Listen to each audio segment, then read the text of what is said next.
The Third Man, written and read by Peter Mandelson. Alongside Tony Blair and Gordon Brown, I helped to found the modernising project that became New Labour, and to win the party an unprecedented 3 terms in government. I was not just a witness to, but a participant in, the highs and the lows of those years, and the remarkable bond that linked Tony, Gordon and me was at the heart of all that we achieved, and failed to achieve. When I decided to call this book The Third Man, it was not out of feigned modesty.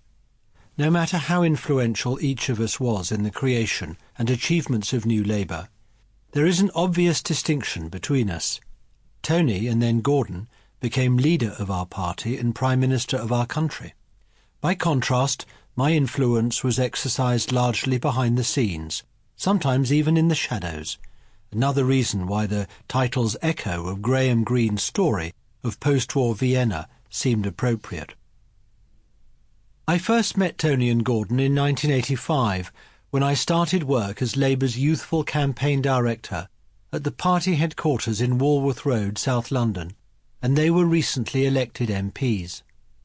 I have a clear recollection of when I first brought the 3 of us together as a team.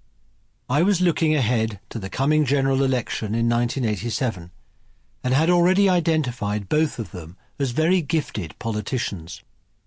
Above all, they were attuned to voters' feelings rather than simply to what our activist base wanted to hear. The role I had in mind for them was to work with me to develop campaign grenades for us to lob at the Tories when the election was called. In the coming months we prepared our lines of attack, and when the election starting pistol was fired, I scheduled a press conference to enable them to release the first salvo. It turned out to be both the first and the last such occasion. Chaired by the sometimes acerbic but media-savvy front-bencher Gerald Kaufman, the event was organised so that Gordon would launch the initial attack on the Tories before Tony stepped in to finish them off. Instead, he came close to finishing off his own political career. Momentarily departing from the prepared script, he described Mrs. Thatcher as unhinged. The journalist's ears pricked up at the sound of the Prime Minister, then at the height of her powers, apparently being described as deranged or worse. To his credit, Tony spotted the danger and glanced at me from the platform with a pained expression that I was to become very familiar with in the years to come. It was ITN's super-sharp political editor at the time, Michael Bronson, who leapt on the gaff. "That's a good line to lead the 10 with," he said, smiling to me when I went over to the press pack to see what story they were likely to report.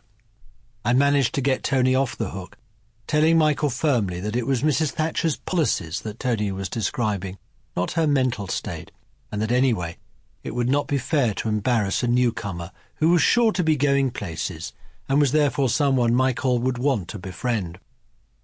This was the sort of incident that helped establish my reputation as Britain's original spin doctor, someone who could fix the news or write the next day's headlines. The Conservatives feared me, and inside the Labour Party some revered me, while others loathed me. It was no secret which side of the modernising argument I was on. Unfortunately, transforming the Labour Party would prove an altogether much harder and lengthier process than squaring hard-nosed political journalists. From the outset, I knew that much of this book would centre on the defining relationships of my political life with Tony Blair and Gordon Brown. As I wrote, I found myself recalling some of the despair I occasionally felt during the 1980s, the lurking, ever-present thought that our party might never form a government again, and the sheer hunger and drive this instilled in me to ensure that it did not happen. I found that same hunger in Tony and Gordon.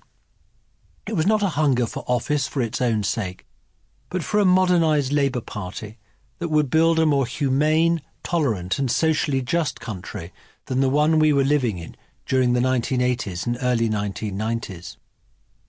The 3 of us became like brothers, the force of our personalities and the desire for change that we shared with the team of political professionals that we built together. People like Philip Gould and Alistair Campbell would help to take us back into government Sample complete. Ready to continue?